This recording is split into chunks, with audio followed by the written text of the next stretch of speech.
भगवान कृष्ण के विचार और हमारे शास्त्रों में दी गई शिक्षाएं इस बात को गहराई से समझाती हैं कि भाग्य, कर्म और व्यक्ति के जीवन का आपसी संबंध क्या है। यह धारणा कि किसी व्यक्ति का भाग्य जन्म से पहले ही लिखा जाता है, गीता और अन्य धार्मिक ग्रंथों में विस्तार से वर्णित है। भगवान कृष्ण ने अर्जुन को भगवद गीता में कर्म, धर्म और भाग्य का गूढ़ ज्ञान दिया, जिसमें उन्होंने यह स्पष्ट किया कि व्यक्ति का भाग्य उसके कर्मों और उसके पिछले जन्मों के संस्कारों से निर्धारित होता है। भाग्य का निर्माण और पूर्व जन्म का प्रभाव। भगवद गीता में भगवान कृष्ण बताते हैं कि आत्मा अमर है और यह शरीरों को ऐसे बदलती है जैसे हम पुराने कपड़ों को बदलकर नए पहनते हैं। हर जन्म में आत्मा अपने पिछले जन्मों के कर्मों का फल भोगने के लिए एक नया शरीर धारण करती है। यह कर्म ही भाग्य का आधार बनते हैं। जन्म से पहले ही आत्मा के पिछले जन्मों के कर्मों के आधार पर उसका भाग्य तय होता है। कृष्ण कहते हैं, यदा यदा ही धर्मस्य ग्लानिर्भवति भारत अभ्युत्थानम अधर्मस्य तदात्मानं सृजाम्यहम्। भगवद गीता अध्याय 4 श्लोक 7। इस श्लोक में भगवान बताते हैं कि जब जब धर्म की हानि होती है और अधर्म बढ़ता है, तब तब वह धर्म की स्थापना के लिए अवतार लेते हैं। इसी प्रकार हर आत्मा को अपने कर्मों का फल भुगतने के लिए इस संसार में भेजा जाता है। भाग्य और कर्म का संबंध।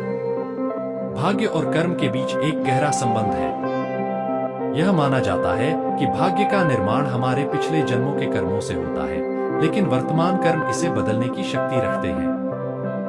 भगवान कृष्ण कहते हैं, कर्मण्येवाधिकारस्ते मा फलेषु कदाचन मा कर्म फलहेतुर्भूर्मा ते संगोस्त्व कर्मणि। भगवद गीता अध्याय 2 श्लोक 47। इस श्लोक में भगवान कृष्ण समझाते हैं कि मनुष्य को केवल अपने कर्म करने का अधिकार है, लेकिन कर्म के फलों पर उसका अधिकार नहीं है। भाग्य, कर्म और प्रयास का संतुलन बनाकर ही व्यक्ति अपने जीवन में सफलता और संतोष प्राप्त कर सकता है।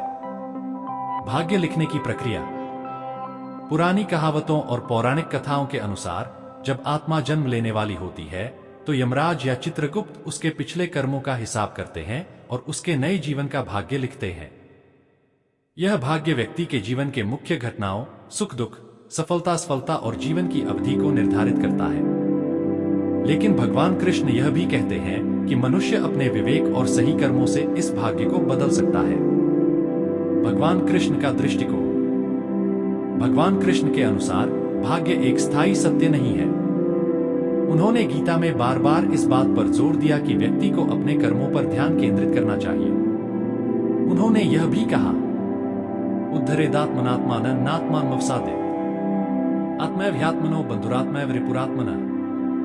भगवद गीता अध्याय 6 श्लोक 5। इसका अर्थ है कि व्यक्ति स्वयं ही अपने उद्धार का साधन है और स्वयं ही अपने पतन का कारण भी। यह श्लोक यह सिद्ध करता है कि भाग्य केवल कर्मों का फल है और इसे सही कर्मों से सुधारा जा सकता है। पुरानी कहावत और सांस्कृतिक परंपराएं।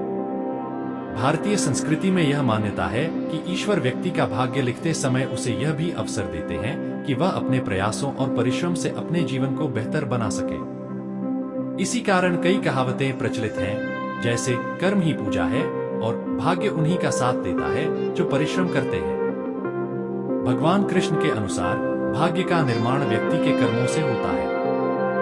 यह जन्म से पहले लिखा जा सकता है, लेकिन इसे वर्तमान के कर्मों से बदला जा सकता है। कर्म, धर्म और सत्कर्म ही व्यक्ति के भाग्य के असली निर्णायक हैं। पुरानी कहावतें और धार्मिक शिक्षाएं इस बात पर जोर देती हैं कि व्यक्ति को अपने जीवन में कर्म करते हुए ईश्वर पर विश्वास रखना चाहिए। इस दृष्टिकोण से यह स्पष्ट होता है कि भाग्य और कर्म का संतुलन ही जीवन की सच्ची कुंजी है।